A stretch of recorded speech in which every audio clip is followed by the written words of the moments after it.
Transitioning to system leadership roles is our episode topic. My guest, Leslie Simmons, is a registered nurse and fellow in the American College of Healthcare Executives. Leslie is Executive Vice President and Chief Operating Officer at LifeBridge Health. In addition to her system leadership roles, Leslie is also currently serving as interim president of Sinai Hospital and Grace Medical Center. So let's get started.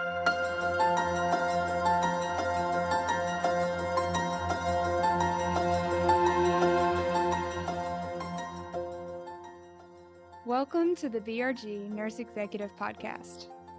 BRG is a global consulting firm that helps organizations in disputes and investigations, corporate finance, and performance improvement and advisory.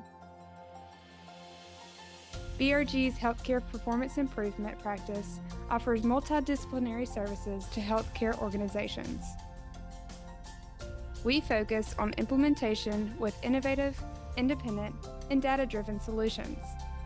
In the BRG Nurse Executive Podcast, we discuss improving patient care by advancing nursing leadership. For more information about BRG, please visit thinkbrg.com. Now here's your host, Nick Chmielewski. Leslie, thank you so much for joining me today. Pleasure to be here. So our topic today is transitioning to system leadership roles. And before we get to that topic, I'm wondering if you could tell us about your journey into the nursing profession. Yeah, sure. It was not the traditional journey into the nursing profession for me. I actually started out working for a construction firm, doing bookkeeping and typing. And then that led me to a physician office where I was doing the same type of work, only in a clinical kind of setting. And then I wasn't really feeling pretty fulfilled there. And I was about to get married. So I quit that job right before I got married. And when I came back from my honeymoon, I said, you know what? I think I might like to work in a hospital doing secretarial jobs. And so I went to apply for a position at a local hospital close to me at the time. And they said, gee, we do not have any openings for a secretary position, but we have an opening for an EKG technician. And I said, well, I don't even know what that is.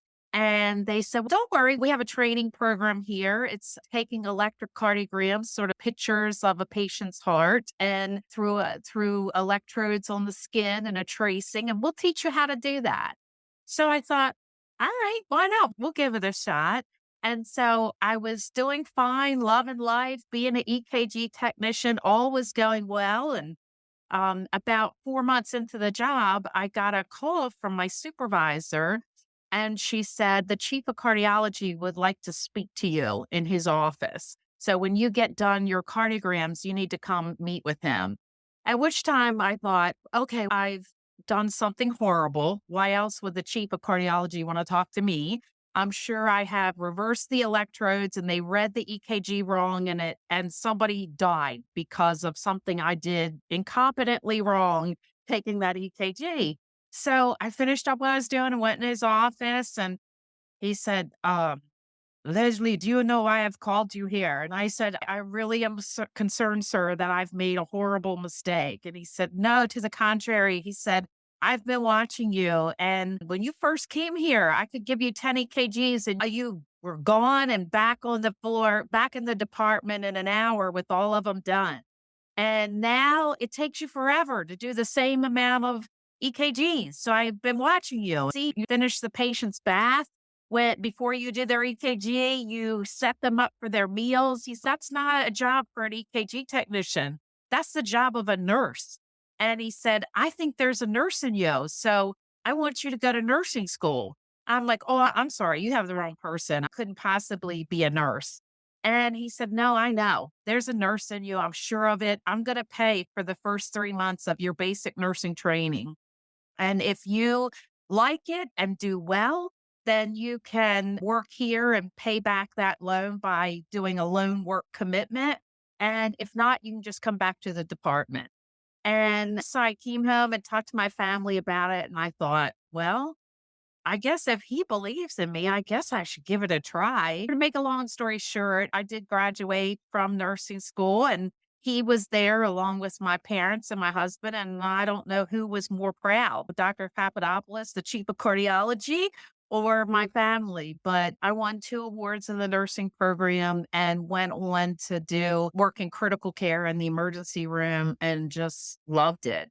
And then that sort of led the way and opened up other opportunities for leadership. Again, something that I did not think I would be interested in. Tell us the story of your transition from the bedside into a leadership role. That was also, I would say, quite unexpected. Frankly, I really was enjoying being a bedside critical care nurse and worked in the emergency department as well, and just loved that space and was just really feeling a lot of rewards in that work.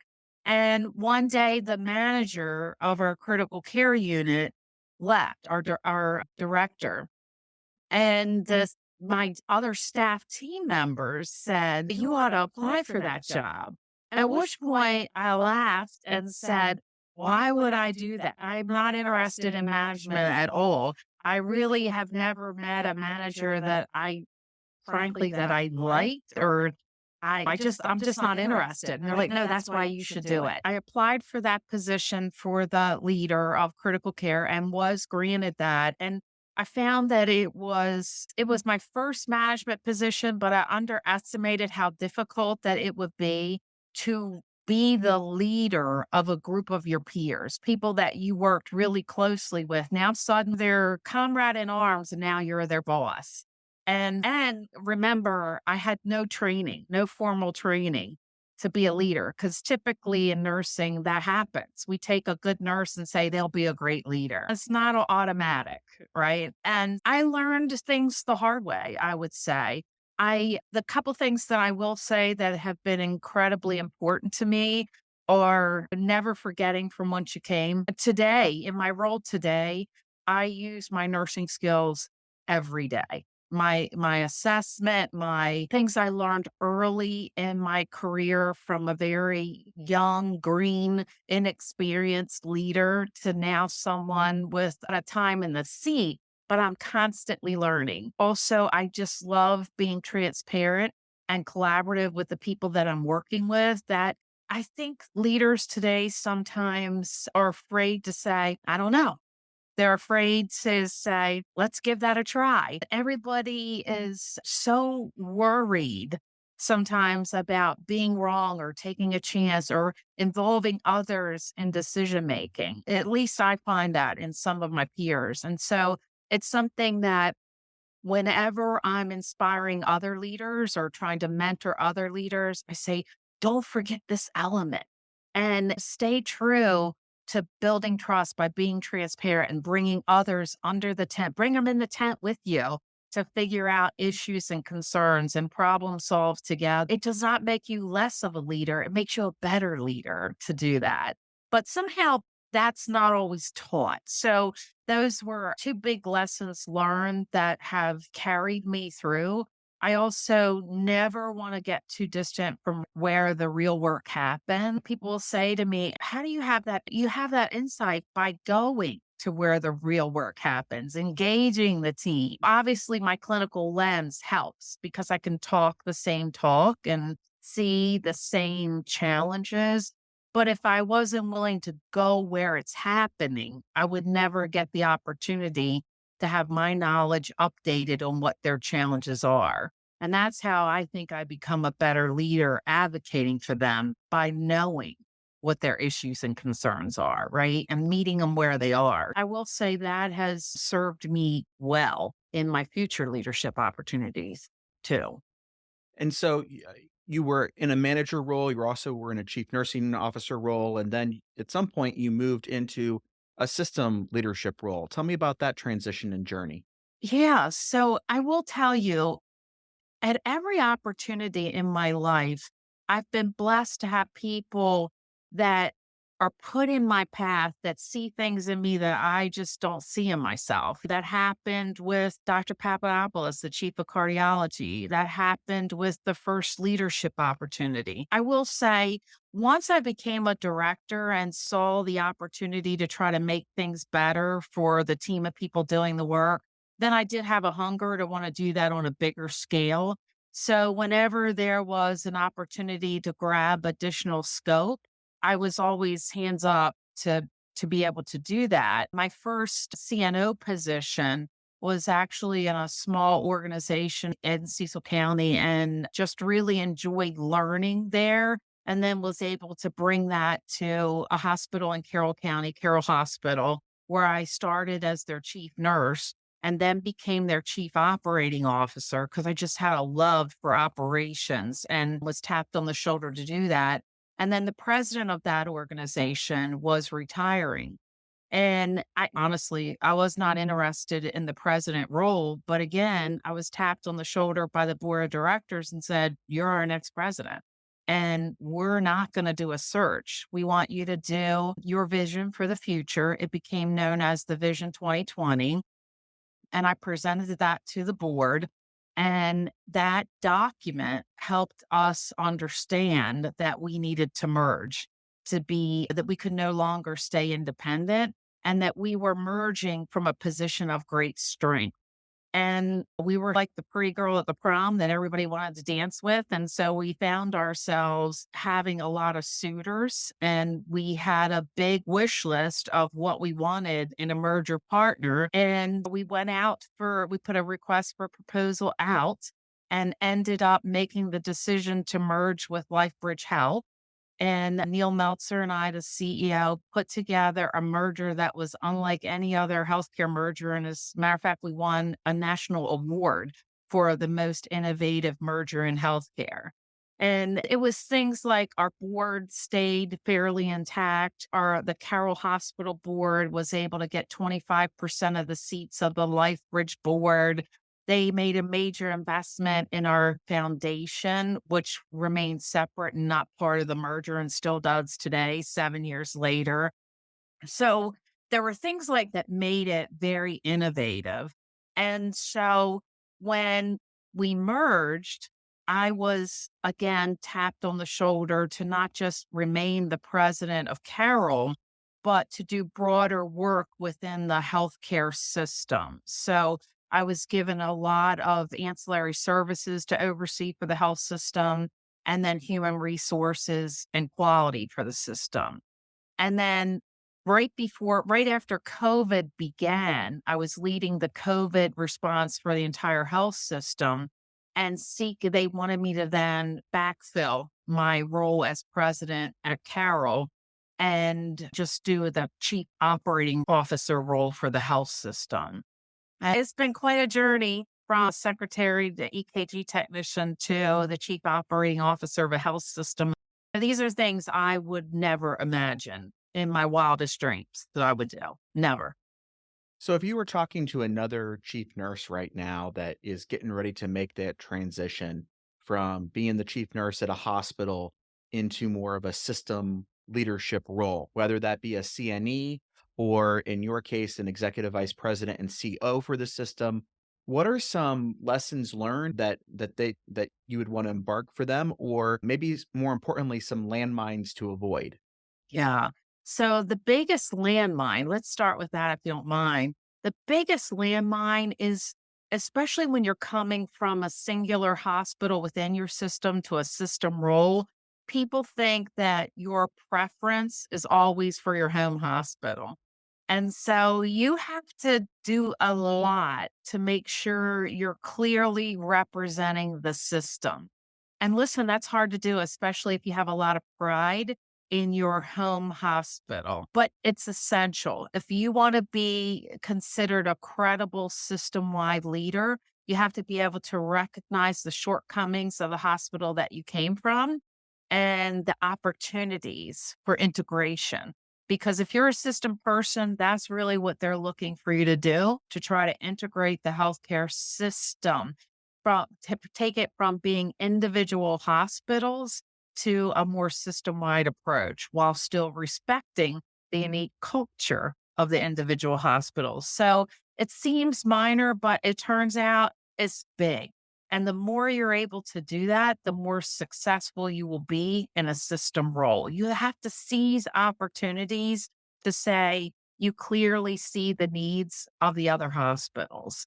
And once you establish that credibility, then it's a lot easier. Your voice matters more at a system level. But don't underestimate that people are listening for that because they're going to assume that your first allegiance is going to be from the hospital that you came from. It's different if you leave your hospital and go to a different healthcare system. Obviously, you don't have that to prove, but if you're promoted from within, that's a little struggle that I would warn you about. Otherwise, I would say the big difference between the local level and a system wide role is that big picture. And so you need to utilize your nursing skills of assessment to really be able to come up out of the detail a little bit and see through a broader lens of what the opportunities might be, and then help people see the best from around the system. Where are the best practices? And they may not be at the biggest facility. And just because a best practice might come from a smaller facility doesn't mean it isn't scalable for a bigger facility. It just means you might have to think about what are the challenges to take something that works in a smaller facility and scale it up to work in a larger facility. So it's just asking those questions and not just saying no or putting it aside. If you are a system leader, it is important for you to look everywhere for best practices and not just limit yourself to what you traditionally might think the answer is. For your own personal credibility, people will love it that you're looking everywhere for those opportunities and not just at the big tertiary care hospital. There's can be a lot to learn from that, but the moments of opportunity are in each of our locations. What kind of frameworks or structures have you employed to allow that type of conversation to learn from one another? Yeah, I would have to say I'm generally, when I'm doing system work, I'm a very inclusive person. I like to gather the team, gather the leads of of each one of the entities, the subject matter experts, and just get them together. Listen, here's an issue we want to tackle. Here's where I'm thinking the direction might be. Here's the problem statement, but I'm open. How do you react to these things? What's your experience? It takes a little bit longer sometimes to do that, but I've always been rewarded with that type of approach because people are bought in and it becomes their solution more than just mine. I also love, I have to say, to push a team a little bit to just get started. Let's just get started. It doesn't have to be perfect, but we have to be flexible to reinvent it as we go. But let's get started because we're making forward momentum. We're not waiting until every I is dotted and every T is crossed. That also allows other people, the end users, to be part of the solution. So I can't say that there is a particular framework that that I point to. If there was, if you forced me into that box, I think it's the old quality improvement cycle of plan, do, check, act kind of thing, and repeating that cycle. But I think the magic for me has been in inclusivity and collaboration and being honest with this is what I think my problem is, but I need all of you to solve it. It works well with physicians too. Listen, we don't always bring our physician colleagues in. We like to think we know the answer and we tell them about it and then we get them to deal with it and say, this is it. My greatest challenges have been overcome around physicians when I go to them and transparently say, here's the issue. Here's a big problem we're facing. I need your help in moving the dial here. What do you think? I'm thinking the approach might be this way, but how does that affect you? And are you seeing something I don't see? It also works when physicians come asking for something this big, and I don't know how it's ever going to happen. Instead of just saying no, it's always, listen, that's a big ask. And this is why I think I can't respond yes. Here's my constraints. And oftentimes that either one helps them see the challenge and say, okay, I get it. Or they say, if you're really wanting to help me with this, I think I can I think I can help you solve for this barrier. So they are problem solving with you. And oftentimes you can make a no get to yes, or a no, but I understand, and a great collaboration can occur. So, if you're hearing that repeated collaboration, transparency, those are my go to things that have just served me well. Listen, we're leading a group of professional, highly educated people. The worst thing you can do is think you know all the answers and push your agenda. The best thing you can do is, here's the challenge. Here's what I think. How's that play for you? How's that work? Is that even implementable? Is this doable? What questions do you have when I say this is the problem? Here's where I think we should go. How do we solve for this together? And then the magic happens. Then I think we just have to give each other permission that we try to do something. And if it doesn't work, it's not the end of the world. We just learn to pivot together. We learn to trust one another through the process and pivot and refine as we go. You're talking about transparency, inclusivity, and using that as part of a shared decision-making process or negotiating tactic. I'm wondering also, when you were talking earlier about not being really set up as a leader and getting the right information, what have you done now in a system leadership role to embark those skills of leadership, of collaboration and transparency, but also setting up your emerging leaders in the organization for success? Yeah, so I am very fortunate. LifeBridge loves to invest in emerging leaders. We have a program that's actually called the Emerging Leaders Program. We can, as more senior leaders in the organization, nominate people that we see as upcoming talent. We can nominate them to go into the Emerging Leaders Program. We run one program a year. It's a 12-week program where we really do work on developing their leadership skills. We have a whole cast of speakers. I'm blessed to be able to speak to that group twice on things just similar to this conversation. What things have worked for me as a leader? What are tactics for success? What are decision-making tools that I use? But a lot of LifeBridge leaders also cover some specific topics that are areas of interest for them and success moments for them in their careers. And the program culminates with a group project. And what I love is there's usually 3 or 4 groups of at least 6 to 8 individuals from the Emerging Leaders Program groups. And they are given topics that are pressure points for LifeBridge currently.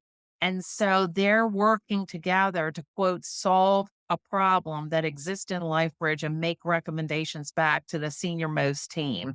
And Nick, it has been a phenomenal opportunity. Everyone that has went through that program has loved it. And many of them have gone on to be leaders in LifeBridge.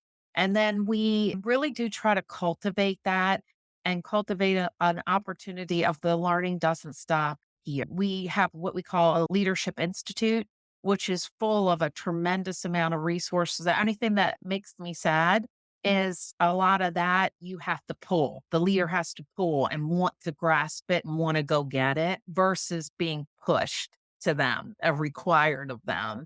And so I would say the thing I have to discipline myself to, and the thing I would recommend to other leaders is, please recognize that you never stop learning. It doesn't matter what level you're at. There's always a learning opportunity. There's always refinement of our skill and our ability.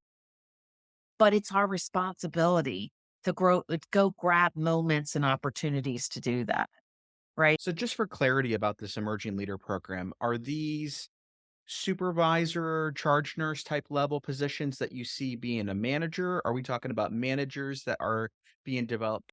Like, where on the chart is this program operating? Yeah, it's mostly the first management level. So it mostly is us looking in the organization at team leaders or supervisors that really seem to show a lot of promise, and we have big hopes for them.